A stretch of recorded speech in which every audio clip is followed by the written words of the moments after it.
Boa noite a todos, aqui é a professora Carol, que esteve com vocês nas 2 últimas semanas. Essa semana toda nós vamos fazer as nossas aulas, todas as aulas de vocês que seriam presenciais estão suspensas, então elas serão feitas por videoaula, por meio de videoaula. Todos nós, professores, estamos nos organizando para montar essas aulas e disponibilizá-las exatamente no horário de aula de vocês. Com exceção de hoje, que nós recebemos essa informação, eram 8 horas da noite, e confesso a vocês que tô aqui lidando com as tecnologias, né? Não tô acostumada a montar esse tipo de aula, mas a gente está fazendo o possível para que vocês não tenham nenhum prejuízo em relação às aulas, tá certo? E, obviamente, né, que é uma boa causa, que é a gente evitar essa contaminação da Covid-19. Peço, né, aproveito aqui até para falar para vocês tomarem muito cuidado quando vocês forem sair de casa, só por necessidade mesmo, fazer a higienização correta das mãos, todas essas coisas que vocês já estão cansados de ouvir. Então, para a gente evitar aglomerações, contatos, a gente sabe que é meio complicado a gente manter a distância, até porque a faculdade, o meio acadêmico é um momento de convivência, né? Então, vamos evitar, ok? Então, lembrando que sempre nos horários de aula de vocês vai ter uma videoaula referente à matéria que vocês deveriam ter naquele momento. Queria começar a aula falando da semana passada, né? Eu achei que foi uma aula encantadora, com profissionais maravilhosos, com experiências ótimas a serem passadas, e num segundo momento, né, em sala de aula eu pretendo fazer um bate-papo sobre isso, então guardem essas informações que a gente vai usar, tá certo? Assim como pretendo fazer alguns estudos de caso para que a gente consiga trabalhar os conteúdos que estão disponíveis do AVA, né? Fazer essa aplicação na vida mesmo, né? No mercado de trabalho, como é que as coisas acontecem e não ficar só na teoria de 2 mais 2 são 4, tá bom? Outra coisa, se vocês tiverem alguma dúvida em relação à aula, depois mandem a dúvida por mensagem no AVA, que eu respondo, tá certo? E se for pertinente a todos, eu coloco o tema em pauta na próxima aula. Bom, a aula de hoje, vou fazer uma pequena introdução sobre o que é o mercado de alimentos e bebidas. Então, vocês vão ouvir muito esse termo, alimentos e bebidas, porque o nosso setor da gastronomia, ele é chamado como alimentos e bebidas, obviamente, porque a gente trabalha com isso. E além disso, nós também trabalhamos com hospitalidade, que é o acolhimento das pessoas. Então, a gente vai discutindo tudo isso ao longo de todas as nossas aulas, mas quero mostrar um pouquinho do nosso cenário atual e as nossas tendências. Bom, o setor de AFL, então tá aí outro termo que vocês também vão ouvir muito falar, que é AFL significa alimentação fora do lar. Então, obviamente que a gente trabalha com esse setor de alimentação fora do lar. Hoje não vou entrar no mérito de aplicativos de entrega de alimentos, de catering, não vou entrar nesse mérito. Vamos falar só sobre alimentação fora do lar. Atualmente, no Brasil, esse setor ele é responsável por 1 milhão de empresas, emprega aproximadamente 6 milhões de pessoas. É responsável por 1,4% do nosso PIB e 35% do PIB do turismo.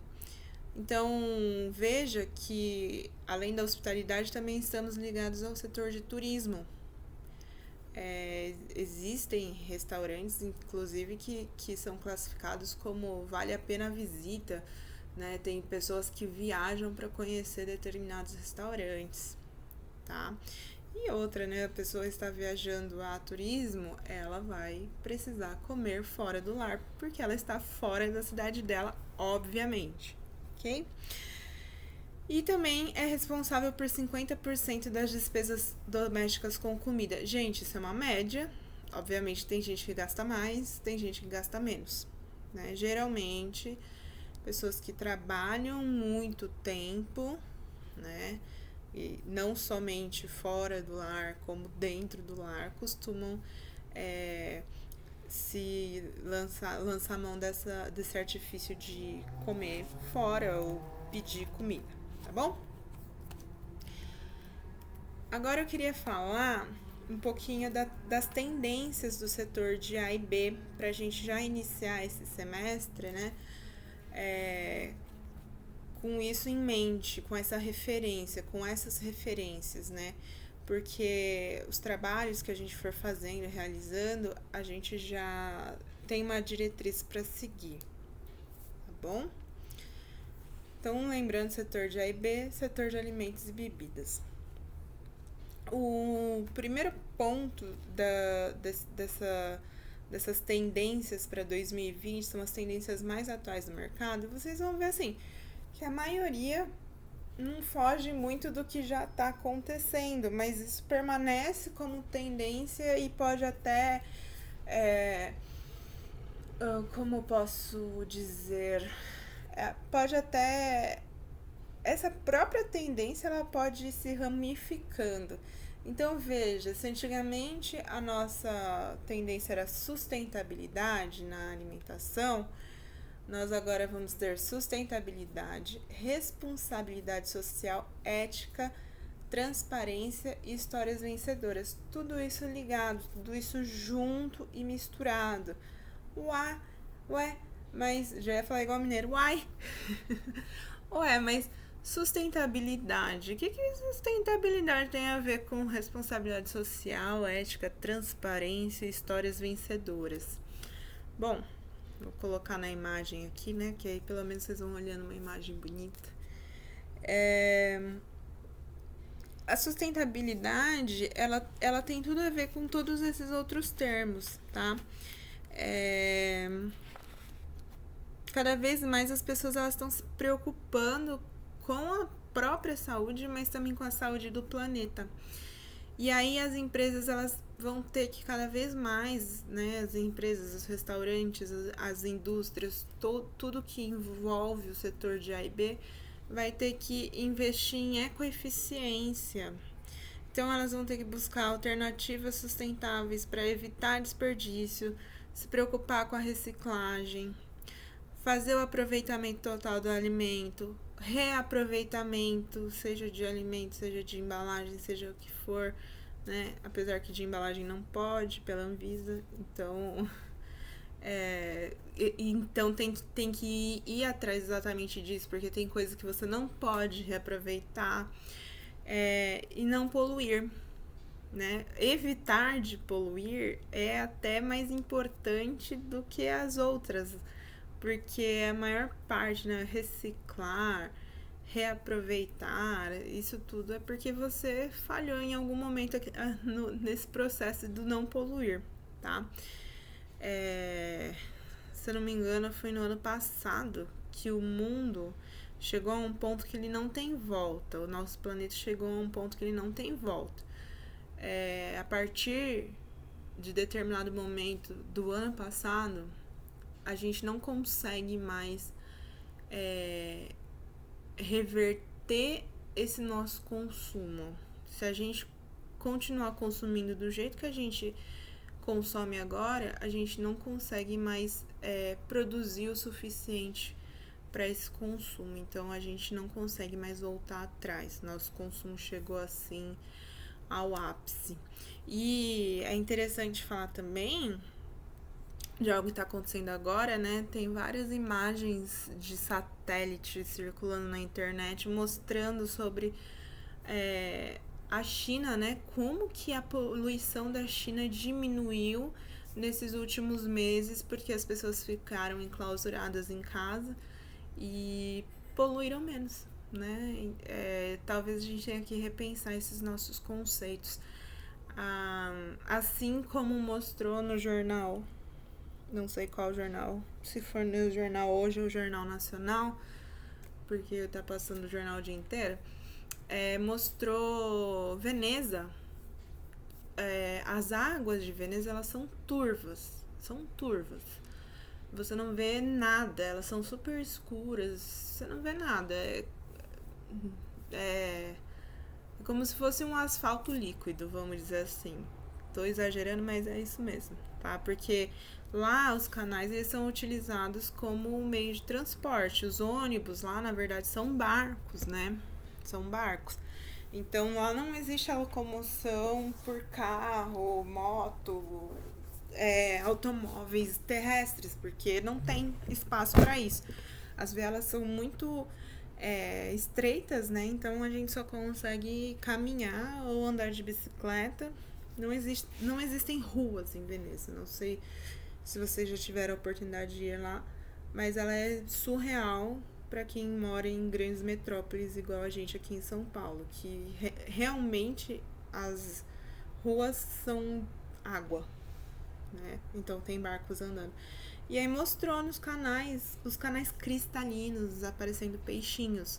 Então, né, a gente tem que parar para repensar. Será que a globalização está sendo utilizada da maneira adequada, né? Porque a gente tem acesso a viajar, mas quanto que a gente é responsável, né, por conta dessas condições climáticas, né? Esse aquecimento global, enfim. E tudo isso entra dentro da alimentação também como uma tendência a persistir nos próximos anos, tá? Aí voltando aqui, ó, mas por que tem a ver com responsabilidade social, ética? Óbvio que vocês, né, falando de poluição e tudo mais, vocês já entenderam mais ou menos. Mas a sustentabilidade, ela não está relacionada só ao meio ambiente, ela também está relacionada às pessoas que vivem naquele ambiente. Então, gerar renda para o local, deixar aquela renda naquele local. Então, quando eu consumo de algum agricultor que esteja próximo ao meu restaurante, eu estou fazendo com que aquele dinheiro não saia dessa minha localidade, né? Eu estou fazendo com que as pessoas que vivem naquele local consigam existir e né, a sua subsistência. Então, a sustentabilidade também leva em consideração as pessoas que vivem no local, assim como a fauna, a flora e tudo mais, tá bom? Propósitos e valores alinhados, tá também super ligado com a sustentabilidade. Hoje, os comensais, outro termo, né? Comensal é aquele que come, que consome. Então, os comensais de todas as classes sociais hoje, eles estão dispostos a pagar mais por produtos que estejam próximos dos valores dele, próximos do que eles pensam, tá? Como é que a gente faz para conseguir suprir essa demanda do nosso cliente? A primeira dela é ganhar confiança, né? A gente pode ajudar a ele entender de onde vem aquela comida que ele está comendo, né? Ele tem que saber de onde vem, e isso está alinhado também à sustentabilidade. Se a gente conseguir trabalhar de maneira sustentável, a gente vai estar alinhado aos valores da maioria das pessoas. Eu coloquei as vaquinhas, os boizinhos aqui, porque eu quero exemplificar. O mercado vegano é um mercado em ascensão. Cada vez mais as pessoas estão buscando não só não comer produtos de origem animal, mas como não utilizar de maneira nenhuma. Então, o vegano ele não consome mel, ele não consome o pólen, porque é o alimento da abelha, ele não usa couro, ele não usa cosméticos que foram testados em animais e assim por diante, tá? Não vou me aprofundar, porque senão a gente vai longe nesse assunto. Mas aí vamos identificar que existe um valor aí, né? Então, é um exemplo de como que as pessoas realmente estão se preocupando em alinhar a alimentação delas aos valores dela. Então, nós temos um grande número de veganos que não se alimentam de carne e, né, não só na questão alimentícia, mas em outros produtos, eles buscam esses produtos que estejam coniventes com o que eles realmente acreditam, né? Que é o respeito aos animais. Esse é o valor deles, o respeito aos animais, tá bom? Saúde, bem-estar e naturalidade.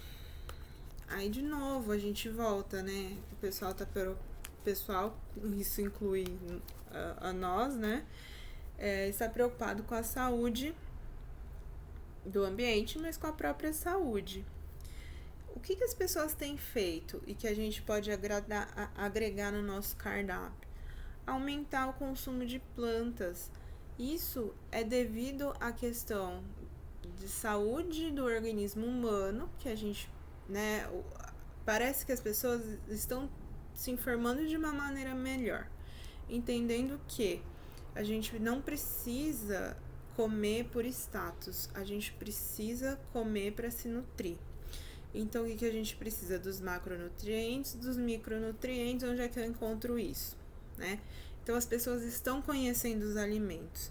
Ao mesmo tempo que é entendido que o consumo de animais, ele polui demais o meio ambiente, ele usa muita água. E ele usa 2 vezes, porque você vai precisar plantar o alimento do boizinho, da vaquinha, do porquinho, né? E isso gasta muita água para depois alimentar esses bichinhos. E esses bichinhos também vão consumir água, né? Um exemplo, né, da água.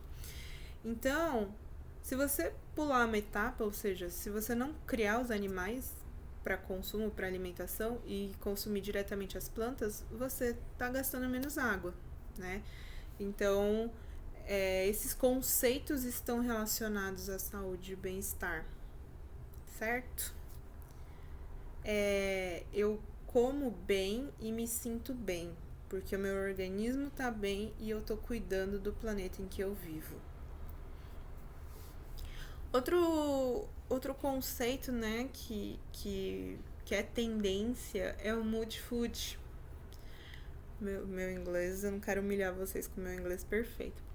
Mas basicamente, o mood food, ele busca através da funcionalidade dos alimentos, porque a gente acabou de falar da nutrição, mas existem compostos orgânicos nos alimentos que, quando eles estão presentes em grandes quantidades, eles podem interagir com o nosso organismo de maneira que ele traga certos benefícios. Então, vocês já ouviram falar que o vinho é antioxidante.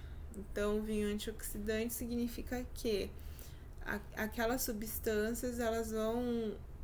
O oxigênio, ele acaba degradando as nossas células. Então, a partir do momento que eu consumo o antioxidante, essa substância antioxidante, ela vai se sacrificar antes das minhas células serem sacrificadas pelo oxigênio, entendeu?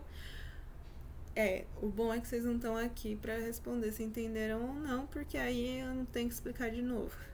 Não, mas sem brincadeira. Depois, se vocês ficarem com dúvidas, vocês me perguntem, tá? Então, basicamente, o antioxidante, ele é sensível ao oxigênio também. Mas ele é mais sensível do que as suas células. Então, ele se sacrifica antes. Então, essa é uma funcionalidade, ok? Então, as pessoas estão procurando mais esses alimentos funcionais, mas direcionados, né? O mood food é porque ele é direcionado à saúde mental, ao bem-estar mental. Então, eu busco alimentos que vão reduzir estresse, ansiedade, vão aumentar, né? Por que o café tá aí? porque o café ele aumenta o alerta, a concentração, o foco. Então, as pessoas estão buscando alimentos que contribuam com essa vida louca que a gente tem. Esse é um conceito bem interessante, né?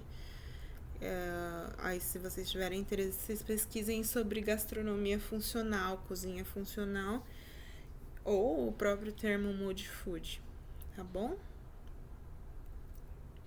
E lembrando que isso só funciona se a gente aliar, né, a consumo de alimentos saudáveis, beber água e fazer exercício físico. Não tem outra maneira do seu corpo estar bem senão assim. Outra coisa é a personalização das dietas. A gente já tá meio acostumado com essa personalização das dietas, mas ela vai ter algumas modificações. O que é a personalização das dietas? Eu entendo quem é você, eu não, porque eu não sou nutricionista, mas quem é a nutricionista ou o nutrólogo, o responsável, né, o profissional da área, ele vai compreender quem é você, como o seu corpo funciona. Hoje existem tecnologias que permitem traçar um perfil genético, entender o seu DNA e através disso te mostrar o que você tem que alimentar, como você tem que se alimentar, tá? Mas é lógico que não precisa de tudo isso. Basicamente conhecer você, entender o que você quer, qual que é o seu objetivo. Meu objetivo, né, eu com meu pequeno shape, o meu objetivo é sempre emagrecer. Então, o que eu preciso comer para emagrecer? Alimentos de baixa caloria. No meu caso, ainda por cima, eu tenho uma cirurgia bariátrica. Então, a absorção de nutrientes é diferenciada porque eu tenho o meu intestino desviado. Então, eu já tenho uma outra condição a ser pensada, né? Outra coisa que tem que ser pensada, os horários, né? Qual a dosagem, qual horário que a pessoa vai comer, qual que é o foco dessa pessoa. Então, assim, a personalização, ela vai além, né? A gente tá muito acostumado com o pessoal de academia que quer ganhar massa muscular, então faz uma alimentação focada para massa, para ganho de massa muscular. Entretanto, a personalizada, ela vai entender além, né? O que essa pessoa faz além de ser marombeiro.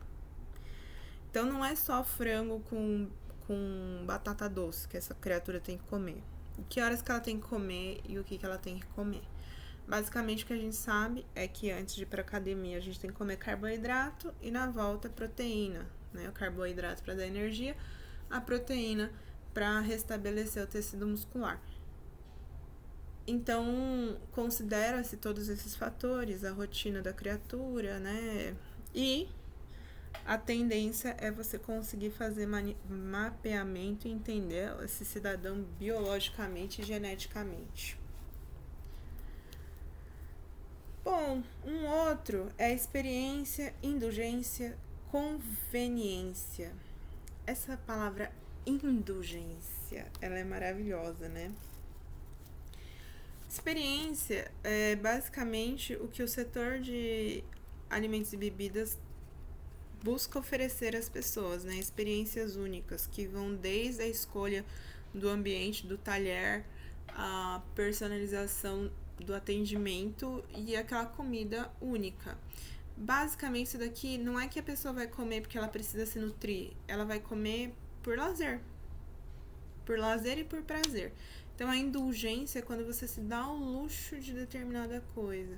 Então, é aí que a gente trabalha mais na gastronomia, né? Que é a parte de indulgência, tá? Eu coloquei aqui uma minazinha comendo algodão doce. Lembra que naquele primeiro dia a gente fez uma dinâmica e eu perguntei pra vocês qual comida que vocês mais gostam? Então, o doce que eu mais gosto é algodão doce. Mas, basicamente, o algodão doce ele é uma indulgência. Porque, veja, ele não tem não traz nada de bom. Ele não tem nenhum nutriente importante para o organismo. Pelo contrário, ele traz muito carboidrato, muito açúcar, ele até prejudica a saúde, né? Mas ele é uma indulgência, porque ele é um prazer. É um prazer você comer aquele algodão doce, né? Ele te traz uma experiência diferente da que você está habituado, né? Do prato de arroz e feijão. Então é brincar com sabor, textura, cores. Então são as experiências que você vai levar para alguém que está buscando esse momento diferenciado, certo? Isso nunca sai de moda, né, gente? A indulgência. Aquele eu vou comer porque eu mereço. A revolução, estamos chegando no fim, calma, gente. A revolução agrícola, que basicamente são as fazendas urbanas, verticais, microfazendas. Lembra que eu falei que é importante consumir local? Então, em ambientes urbanos, a gente não tem espaço para plantio. A tendência são fazendas verticais. E o futuro nos reserva fazendas verticais cada vez mais cabulosas, né? Alguns anos atrás eu li naquela revista super interessante que o futuro seria um andar só para plantar hortaliças, outro andar só para criar bovinos, outro andar só para criar... Tipo, era um prédio de verdade mesmo, né? Num centro urbano. Embora ainda as nossas fazendas urbanas verticais sejam mais ou menos nesse esquema de plantar em plantação hidropônica, que não é muito mais fácil, né? Não precisa de terra, dá pra, na água que você vai colocar nessa tubulação, você já coloca os nutrientes que você precisa e tudo mais, tá? Isso também vem ao encontro daquilo que a gente falou de sustentabilidade, de saúde e tudo mais, tá? Veja que as coisas se conectam. E para finalizar, gente, as tecnologias e inovações científicas. Então, quando a gente fala de tecnologia, o pessoal já pensa em robôs, mas realmente a gente está utilizando robôs, talvez não aqueles que tenham aparências humanas, né? Não androides, mas a gente já utiliza, a gente já otimiza algumas produções dentro da cozinha utilizando robôs. Então, é tendência a se automatizar cada vez mais. Um outro exemplo de tecnologia, né, está relacionado ao plantio. Cada vez mais nós temos novas tecnologias, como por exemplo o polêmico transgênico, que é justamente para que você consiga ter uma padronização no plantio, evitar pragas e tudo mais. Carne de laboratório, né? É algo que vem sendo discutido nos últimos tempos. Então, assim, quando a gente fala de tecnologia, a gente não está falando só de robô. Mas eu quero aproveitar para finalizar com um exemplo que eu achei super interessante, que no restaurante do Léo Marico, que veio semana passada falar com a gente, na confeitaria eu ouvi dizer que eles estão utilizando uma impressora 3D para fazer esculturas de chocolate. Isso é empregar tecnologia na cozinha, né? Super bacana. Então é isso, gente. Mantenham as atividades do AVA atualizadas, aproveitem esse tempo para isso, estudem. Por enquanto, nosso cronograma tá todo mantido. Em breve vou mandar para vocês. Lembra que eu falei que eu quero que vocês façam um seminário? Se eu não falei, tô falando agora. Em breve vou mandar as instruções para vocês, tá bom? Tenham uma boa semana. Boa noite. Lavem as mãos.